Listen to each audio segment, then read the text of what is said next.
कहानी की शुरुआत में हम एवलॉन नाम के एक विशाल स्पेसशिप को देखते हैं जो धरती से 120 साल लंबे सफर पर होता है। स्पेसशिप के अंदर सभी यात्री और क्रू मेंबर्स को हाइबरनेशन पॉड्स यानी गहरी नींद वाले पॉड्स में रखा गया है ताकि पूरे सफर के दौरान उनकी उम्र ना बढ़े और वो सोए रहे। वो लोग होमस्टे 2 नाम के एक नए ग्रह पर पहुंचने के लगभग 4 महीने पहले ही जागेंगे। दरअसल पृथ्वी पर तेजी से जनसंख्या बढ़ने और कई अन्य समस्याओं के चलते लोगों का रहना मुश्किल हो गया है। इसलिए 500 यात्री एवलॉन कंपनी को पैसा देकर होमस्टे 2 ग्रह पर बसने और बेहतर जीवन पाने के लिए जा रहे हैं। ये सफर पूरी तरह से ऑटोमेटेड सिस्टम पर आधारित है और उन्हें ग्रह पर पहुंचने में 120 सालों का समय लगने वाला था। जब ये स्पेसशिप 30 साल का सफर पूरा कर लेती है तब एक दिन अचानक स्पेसशिप की एक बड़े उल्कापिंड यानी कि एस्टेरॉइड से टक्कर लग जाती है।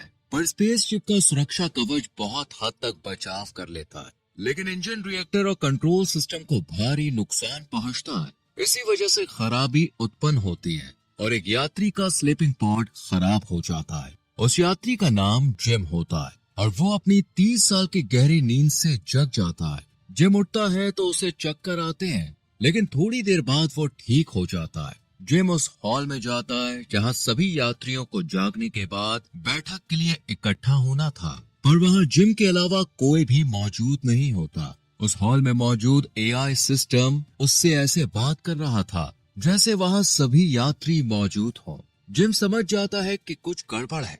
वो तुरंत बाकी लोगों को स्पेसशिप में ढूंढने लगता है, पर चारों तरफ ढूंढने के बाद भी उसे कोई नहीं दिखता। जिम कंट्रोल रूम में जाने की कोशिश करता है, लेकिन वो एक आम यात्री है और उसके पास क्रू मेंबर्स का आईडी कार्ड नहीं है, इसलिए वो अंदर नहीं जा पाता। जिम एआई सिस्टम से बात करता है, तब उसे पता चलता है कि वो होमस्टे 2 ग्रह पर पहुंचने से पहले ही तकनीकी खराबी के चलते 90 साल पहले जाग चुका है, जबकि बाकी लोग अब भी स्लीपिंग पॉड्स में सोए हुए हैं। लेकिन एआई सिस्टम जिम के स्लीपिंग पॉड की खराबी को पहचान नहीं पाता, जिससे जिम घबरा जाता है। वो मदद के लिए वीडियो रिकॉर्ड करके पृथ्वी पर मौजूद एवलॉन कंपनी को भेजता है, लेकिन जिम को पता चलता है कि उसके संदेश का जवाब आने में 55 साल लगेंगे। यानी अब जिम को यहाँ अकेले 55 साल तक रहना होगा। ये सोचकर वो बहुत ज्यादा दुखी हो जाता है। इसी दौरान जिम की मुलाकात एक एंड्रॉयड रोबोट से होती है जो बिल्कुल इंसान जैसा दिखता है, लेकिन उसके अंदर कोई भावनाएं नहीं होती। उस रोबोट का काम केवल ड्रिंक सर्व करना है और उसे सिर्फ अपने काम से मतलब है। इसके बाद जिम को भूख लगती है तो वो खाना खाने के लिए एक मशीन के पास जाता है, लेकिन मशीन उसे उसकी पसंद का भोजन नहीं देती क्योंकि जिम लो क्लास पैसेंजर था, जिस वजह से उसे स्पेसशिप के अंदर बहुत सीमित चीजों तक ही पहुंच मिलती है। जिम, जो पेशे से एक इंजीनियर था, उसे ढूंढते ढूंढते स्लीपिंग पॉड का एक मैनुअल मिलता है। वो अपने स्लीपिंग पॉड को ठीक करने की कोशिश करता है ताकि वो फिर से सो सके, लेकिन वो स्लीपिंग पॉड को ठीक करने में कामयाब नहीं हो पाता है। जिम कंट्रोल रूम के अंदर भी नहीं जा सकता था, जिससे वो बहुत परेशान हो जाता है। जिम अपने दुख को भुलाने के लिए रोबोट के पास ड्रिंक पीने जाता है। ड्रिंक पीते हुए वो रोबोट से कहता है, शायद मेरी जिंदगी यहीं रह जाने के लिए बनी है और मैं इसी तरह अकेले मर जाऊंगा। रोबोट जिम से कहता है, हम इंसानों की यही कमी है, जो हमारे पास नहीं होता हम उसी चीज के बारे में सोचते हैं। तुम्हें सब कुछ भूलकर नई शुरुआत करनी चाहिए। रोबोट से जिम को स्पेसशिप के अंदर मौजूद एंटरटेनमेंट सेक्शन के बारे में पता चलता है, जहां gym video game, dance of, basketball खेलकर अपना समय बिताता है। इससे जिम को थोड़ी खुशी मिलती है, लेकिन वो जल्द ही बोर भी हो जाता है क्योंकि उसके पास बात करने के लिए रोबोट के अलावा कोई नहीं होता। इसी अकेलेपन की वजह से वो खुद को खत्म करने की सोचता है, लेकिन हिम्मत नहीं जुटा पाता। ऐसे ही समय गुजरता है और जिम को स्पेसशिप में रहते हुए 1 साल बीत जाता है। एक दिन जिम हार मानकर स्पेसशिप से कूदकर अपनी जान देने का फैसला करता है, पर उससे पहले जिम की नजर एक स्लीपिंग पॉड पर पड़ती है। उसमें एक खूबसूरत सी लड़की सो रही होती है जिसका नाम ऑरोरा है। जिम उसे देखते ही पसंद करने लगता है। वो ऑरोरा का इंटरव्यू देखता है और उसके बारे में जानकारी जुटाता है। धीरे धीरे जिम उसके प्रति आकर्षित होने लगता है और उससे प्यार करने लगता है, भले ही ऑरोरा नींद में हो। अब जिम उसे जगाने के बारे में सोचता है क्योंकि वो पूरे 1 साल से अकेला है। और अब वो चाहता है कि कोई उसके पास हो जो उसका साथ दे सके। लेकिन जिम जानता था कि यह नैतिक रूप से गलत है, इसलिए वो महीनों तक इस दुविधा में पड़ा रहता है कि उसे ऑरोरा को उठाना चाहिए या फिर नहीं। आखिरकार लंबे संघर्ष के बाद जिम अकेलेपन से हार मान लेता है। वो पहले शेव करता है और फिर कुछ औजार लेकर ऑरोरा का पॉड जानबूझकर खराब कर देता है, जिससे ऑरोरा अपने स्लीपिंग पॉड से उठ जाती है। लेकिन इससे पहले कि वो जिम को देखे, जिम वहां से निकल जाता है और अपने सारे औजार छिपा देता है ताकि ऑरोरा को कुछ पता ना चल सके।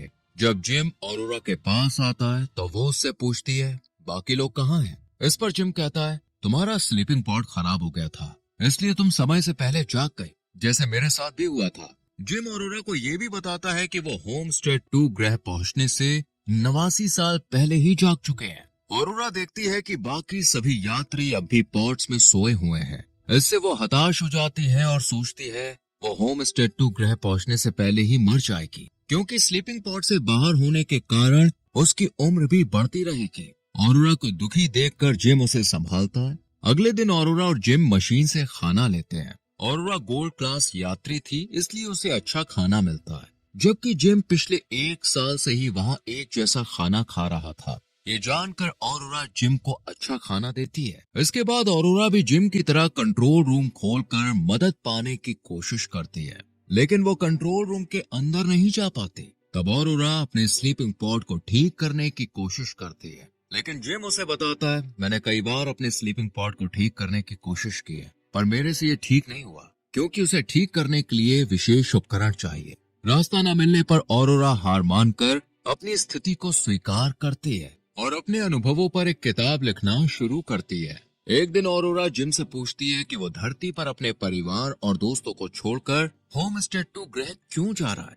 जिम कहता है, मुझे नई शुरुआत करनी थी, इसलिए मैं जा रहा था। ऑरोरा बताती है, मैं एक राइटर हूँ, मैं होमस्टे 2 ग्रह पर जाकर अपनी किताब लिखना और एक नई शुरुआत करना चाहती थी, पर अब मैं तुम्हारे साथ यहाँ बुरी तरह से फंस चुकी हूँ और शायद यही मेरी मौत भी हो जाएगी।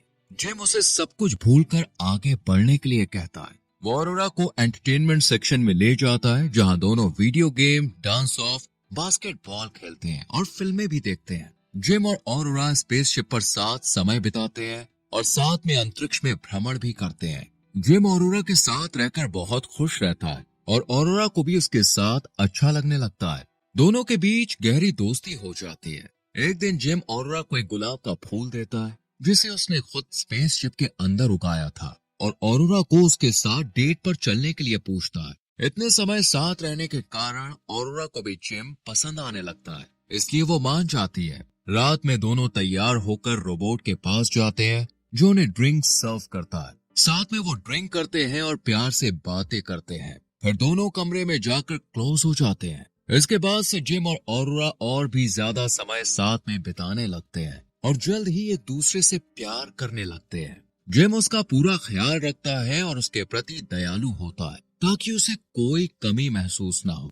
कुछ महीनों बाद ऑरोरा का जन्मदिन आता है और वो मिलकर सेलिब्रेट करते हैं। जिम ऑरोरा को अंगूठी पहनाकर प्रपोज करने वाला होता है, लेकिन जब जिम अंगूठी लेने के लिए अपने कमरे में जाता है तो गलती से रोबोट ऑरोरा को ये बता देता है कि जिम ने जब उसे पहली बार स्लीपिंग पॉड के अंदर सोता हुआ देखा था, तभी वो उसे अपना दिल दे बैठा था और जिम ने ही उसे नींद से जगाया था। यह सुनकर ऑरोरा गुस्सा हो जाती है और उसे धोखा मिला सा महसूस होता है। वो जिम पर बहुत ज्यादा चिल्लाती है और जिम से दूर रहने लगती है। दोनों के बीच बातचीत टूट जाती है। ऑरोरा जिम से इतनी नाराज होती है कि एक रात जब जिम सो रहा होता है, वो उसके पास आकर उसे मारने तक की कोशिश करती है, पर आखिर में खुद पर काबू पाकर उसे चोट नहीं पहुंचाती। अगले दिन जिम उससे माफी मांगता है और कहता है कि मैं 1 साल अकेला रहने की वजह से डिप्रेशन में चला गया था और खुद को खत्म करने की कोशिश भी की, पर तुम्हें देखकर मेरे जीने की नई उम्मीद जागी, इसलिए मैंने तुम्हें नींद से जगाया। पर ऑरोरा उसे माफ नहीं करती और गुस्से में कहती है, तुम्हारे कारण ही मैं होमस्टे 2 ग्रह कभी पहुंच नहीं पाऊंगी। यहाँ जिम स्पेसशिप के अंदर एक पेड़ लगाता है। इस बीच स्पेसशिप के अंदर कुछ दिनों से खराबी आ रही होती है। एक दिन जिम लिफ्ट में फंस जाता है और जब ऑरोरा खाना लेने के लिए मशीन के पास जाती है, तब मशीन सारा खाना उसके ऊपर गिरा देती है। तभी स्पेसशिप तेजी से हिलने लगता है और एक स्लीपिंग पॉड में खराबी आने से चीफ डेक ऑफिसर जाग जाता है। वो जिम और ऑरोरा से पूछता है बाकी लोग कहाँ हैं? इस पर वो दोनों बताते हैं कि वो समय से पहले जाग गए हैं, जबकि बाकी लोग अभी भी स्लीपिंग पॉड में सो रहे हैं। ऑफिसर अपना आईडी कार्ड इस्तेमाल करके जिम और ऑरोरा को कंट्रोल रूम में ले जाता है। वहां उन्हें स्पेसशिप के सिस्टम में कई सक्सेसिव फेलियर्स मिलती हैं, लेकिन कंप्यूटर इसका कारण नहीं बताता। अफसर कहता है कि अगर इसे ठीक नहीं किया गया तो स्पेसशिप ब्लास्ट हो जाएगा और सभी लोग मारे जाएंगे। इसके बाद अफसर पहले अपना फिर जिम और ऑरोरा का स्लीपिंग पॉड चेक करता है ताकि पता लगाया जा सके कि आखिर पॉड क्यों खराब हुआ। यहाँ अफसर को पता चलता है कि जिम ने ऑरोरा को जगाया था। जब ऑफिसर जिम से पूछता है आखिर तुमने ऐसा क्यों किया, तब जिम कहता है 1 साल तक मैं यहाँ अकेला फंसा रह गया था। मैं चाहता था कोई मेरे साथ हो, इसलिए मैंने ऑरोरा को जगाया था। ये सुनकर ऑफिसर उससे कुछ नहीं कहता, क्योंकि वो जानता है कि इतने साल अकेले स्पेसशिप में रहना कितना मुश्किल होगा। लेकिन ऑरोरा अफसर से कहती है जिम ने मेरे साथ ऐसा किया है, इसलिए आप उस पर एक्शन लीजिए। पर अफसर कहता जिम के पास कोई दूसरा विकल्प नहीं था। तभी अफसर की तबीयत बिगड़ने लगती है और उसके मुंह से खून निकलने लगता है, लेकिन वो इसके बारे में किसी को कुछ नहीं बताता। अगली रात स्पेसशिप से बिजली चली जाती है और ऑरोरा स्विमिंग पूल के पानी में फंस जाती है और डूबने लगती है। पर समय रहते बिजली वापस आ जाती है और वो बाल बाल बच जाती है। एक दिन अफसर गंभीर रूप से बीमार पड़ जाता है, इसलिए उसे स्पेसशिप के ऑटोमेटेड मेडिकल रूम में ले जाया जाता है। वहाँ उसके शरीर को स्कैन करने पर पता चलता है कि अफसर को कई गंभीर बीमारियां हैं और अब वो ज्यादा देर तक नहीं बचेगा। ये जानकर अफसर टूट जाता है। वो अपना आईडी कार्ड जिम और ऑरोरा को दे देता है ताकि वो कंट्रोल रूम और स्पेसशिप के सभी हिस्सों तक पहुंच सके और स्पेसशिप को ठीक कर सके। वो उन्हें एक दूसरे का ख्याल रखने को कहता है और इतना कहकर ऑफिसर दम तोड़ देता है, जिससे जिम और ऑरोरा बहुत दुखी हो जाते हैं। इसके बाद जिम और ऑरोरा को 2 साल पहले हुए एस्टेरॉयड टकराव के कारण स्पेसशिप में कई जगहों पर होल दिखाई देती है। साथ ही उन्हें फ्यूजन रिएक्टर के पास एक छेद दिखाई देता है। एस्टेरॉयड के टकराव के कारण स्पेसशिप के फ्यूजन रिएक्टर, पावर प्लांट को संचालित करने वाला कंप्यूटर मॉड्यूल बुरी तरह से क्षतिग्रस्त हो गया है, जिससे अन्य प्रणालियों की कंप्यूटिंग शक्ति को चालू रखने के प्रयास क्रमिक रूप से खराबी आ रही है। वो क्षतिग्रस्त मॉड्यूल को बदल देते हैं, लेकिन जब कंप्यूटर अनियंत्रित प्लाज्मा रिएक्शन यानी सुपर हॉट गैस को निकालने के लिए रिएक्टर से हवा निकालने का प्रयास करता है तो बाहरी वेंट गेट नहीं खोलता है, जिस वजह से जिम को वेंट ट्यूब में लगे मैनुअल नियंत्रण का उपयोग करके बाहर से प्लाज्मा यानी हॉट गैस निकालने के लिए मजबूर होना पड़ता है। जिम स्पेस सूट पहनकर लीवर खींचता है और गेट खुल जाता है, लेकिन जब वो लीवर छोड़ता है तो वेंट का गेट बंद हो जाता है। जिम समझ जाता है कि जब ऑरोरा स्पेसशिप के अंदर से हॉट गैस निकालना शुरू करेगी तब उसे वेंट खुला रखने के लिए ट्यूब में ही रहना होगा, पर ऐसा करने से हीट उसके पास से होकर गुजरेगी और उसकी जान को खतरा है। लेकिन जिम ऑरोरा को लीवर खींचने को कहता है, क्योंकि यदि ज्यादातर हीट को रोका गया तो स्पेसशिप ब्लास्ट हो सकता है और सभी लोगों की जान चली जाएगी। ऑरोरा ना चाहते हुए भी लीवर खींच देती है और सारी हीट जिम के पास से होकर गुजरने लगती है। तभी जिम का पांव फिसल जाता है, जिससे वो स्पेसशिप से बाहर आ जाता है और उसकी सेफ्टी केबल टूट जाती है। उसके क्षतिग्रस्त स्पेस सूट में ऑक्सीजन की कमी होने लगती है, जिससे वो अंतरिक्ष में उड़ते हुए स्पेसशिप से दूर होने लगता है। यहाँ स्पेसशिप ठीक हो गया होता है, लेकिन जिम उससे दूर होता है। इसलिए ऑरोरा स्पेस सूट पहनकर स्पेसशिप से बाहर जाकर किसी तरह जिम तक पहुंचती है और बेहोश जिम को वापस स्पेसशिप में लाती है। वो जिम को मेडिकल मशीन में डालती है, जिससे उसे पता चलता है कि जिम की मौत हो चुकी है। ये सुनकर ऑरोरा टूट जाती है, पर वो मेडिकल मशीन को एक बार में कई सारे ऑपरेशन करने की कमांड देते हैं। स्पेसशिप का रिएक्टर ठीक हो चुका होता है, जिस वजह से मशीन के साथ कई ऑपरेशन करता है। जिम जल्द ही होश में आ जाता है, जिसे देखकर ऑरोरा खुशी के मारे उसे गले लगा लेती है। इसके बाद दोनों मिलकर स्पेसशिप को पूरी तरह से ठीक कर देते हैं जहां भी नुकसान हुआ होता है और अफसर को दफना देते हैं। जिम को पता चलता है कि ऑटोडॉक यानी मेडिसिन मशीन एक व्यक्ति के लिए हाइबरनेशन स्लीपिंग पॉड के रूप में काम कर सकती है। जिम जिद करता है कि ऑरोरा बाकी यात्री के लिए इसका इस्तेमाल करे, पर ऑरोरा जानती है कि अगर वो ऐसा करेगी तो वो कभी भी जिम को देख नहीं पाएगी। और अब वो जिम से सच्चा प्यार करने लगी है। उसने अकेलेपन और कठिनाइयों के बावजूद जिम को अपना जीवन साथी मान लिया है। वो पॉड का इस्तेमाल करने से मना कर देती है और जिम के साथ ही स्पेसशिप के अंदर रहने का फैसला करती है। ये सुनकर जिम खुश होकर उसे शादी के लिए अंगूठी निकालकर प्रपोज करता है। ऑरोरा इसे स्वीकार कर लेती है, जिसके बाद दोनों हंसी खुशी यहाँ रहने लगते हैं।